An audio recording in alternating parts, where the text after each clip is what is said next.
Everyone laughed when he bought the ranch for just $1. No one believed in second chances, except for him. But he didn't know that beyond the broken fences, dusty windows, and silence, someone else lived there. Someone who hadn't opened a certain door in 10 years. If this story touches your heart, don't forget to like the video and subscribe for more powerful, emotional stories that remind us all, kindness still exists. Let's begin. It was late autumn when Jack Callahan, a 38-year-old single father with a messy beard and calloused hands, signed the papers for the broken-down property on the edge of Elkhorn Valley. The locals called it Hollow Ranch. Abandoned, haunted, worthless. But Jack wasn't looking for perfection, he was looking for peace. He'd just lost everything in the city. His wife to illness, his job to downsizing, and his will to fake smiles. All he had left was his 7-year-old son, Eli, and the desperate hope that a new place, a quieter place, might help them heal. So when he saw the flyer that read, "Deserted Ranch, yours for $1, if you dare," something in his chest stirred. It sounded crazy, but crazy didn't scare him anymore. The first morning they arrived, fog crept through the valley like an old memory. The house stood weathered and weary, its paint peeling like tired skin. Still, it stood, and to Jack, that was enough. Eli ran through the tall grass with a stick, pretending he was a knight. Jack watched him, grateful, though something tugged at his gut, something unspoken in the stillness of the place. Inside the house, everything creaked. Wooden floors groaned like they remembered every footstep before them.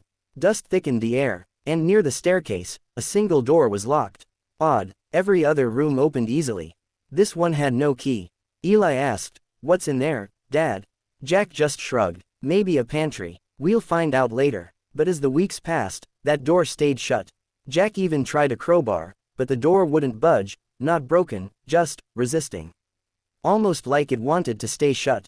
Then one night, Jack saw a light, just a flicker, from under that door. He rushed to it, heart pounding. But by the time he reached it, the light was gone. Eli was asleep, no signs of anyone. Jack wondered if the grief was playing tricks on him. Until he saw the footprints. Small, barefoot, muddy, leading from the kitchen to that locked door. Then gone, disappeared. He thought of leaving, thought maybe the town stories were right.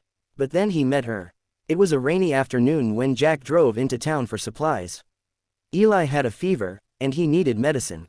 At the small pharmacy, while he waited, an elderly woman leaned close to him and whispered, "You're the one who bought Hollow Ranch." He nodded. "Yeah, foolish, huh?" She didn't laugh. "Have you seen her?" Jack stiffened. "Seen who?" The woman looked down, then slowly said, "Her name's Lily. She was just a child when her parents died in that house. Locked herself in that room and never came out. People say she still hasn't." Jack thought it was just local gossip. Until that night, he was downstairs, placing a cool cloth on Eli's forehead when he heard a lullaby. Soft, gentle, heartbreaking, coming from behind the locked door. Jack climbed the stairs slowly, every creak of the steps like a drumbeat in his ears. He pressed his ear to the door. The singing stopped, and a voice, barely above a whisper, said, "He's safe." "I'm watching him." Jack staggered back. This wasn't a ghost story. This was something else. That night, Jack sat at the kitchen table until dawn. Not afraid, just confused. Who was she? Why was she still here?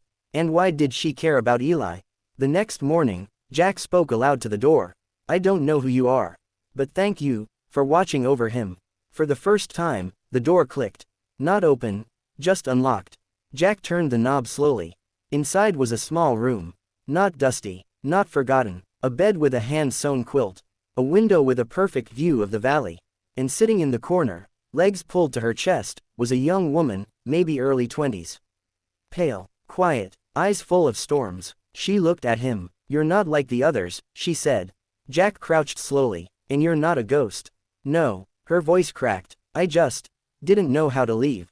Her name was Lily. The town hadn't lied. She had locked herself in that room for a decade.